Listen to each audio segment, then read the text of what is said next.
Paragon guy, kind of born and raised in a farm family and continue to farm in Paragon, somewhere along there.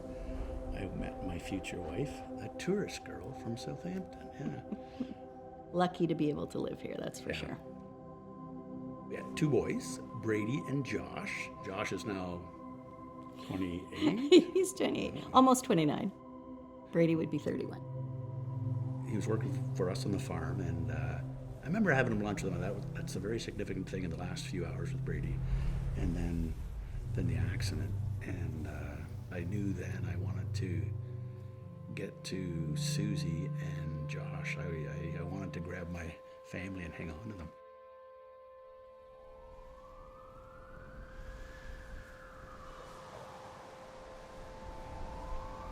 Very soon after the accident, one of his friends had a barn and put out to social media that he was having a kind of get together to remember Brady. They came to us a few days later and they had this $1,500, and we were shocked. I mean, we just didn't realize that was even part of what they were doing. I don't think any of them were ever doing fundraising. They just knew they wanted to do something, and they said, "Here, Jim and Sue, here's some money. Do what you want with everyone." And so then we were like, what are we going to do with this? We thought of lots of things.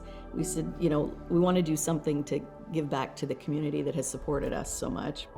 I saw some stuff about Gran Fondo on social media, and I said, hey, this kind of seems like it might be something that could fit. We could have kind of a memorial ride for us about Brady. It's an activity.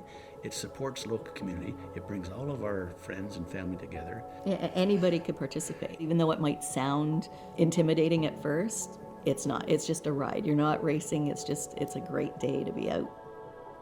To date, for the 5 years that we've been involved, the Brady Bunch has raised, I think, just over $110,000 for Soggy Memorial. So we're pretty proud of that. The things that the hospital is able to purchase, or services, or whatever they're able to offer because of the fundraising from the Gran Fondo, just everyone benefits. Everybody benefits. So it's such a worthwhile cause. The way that OHIP insurance works is for operating budgets and for staffing. Ministry of Health funding does not cover anything that's called capital investment, or essentially buying things like a CT scanner, an ultrasound machine, ventilators, all of the things that would be a physical object that you purchase for the hospital. The technology advances so quickly that you kind of have to replace this stuff every sort of 5 to 10 years. That requires capital investment, and that's what we fundraise for.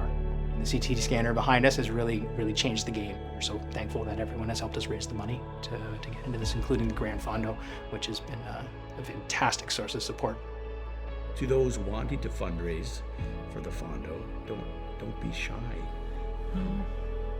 People want to help. And they want to support the hospital. It's something that we need here, we want it to thrive, and in order for that to happen, it's really up to us.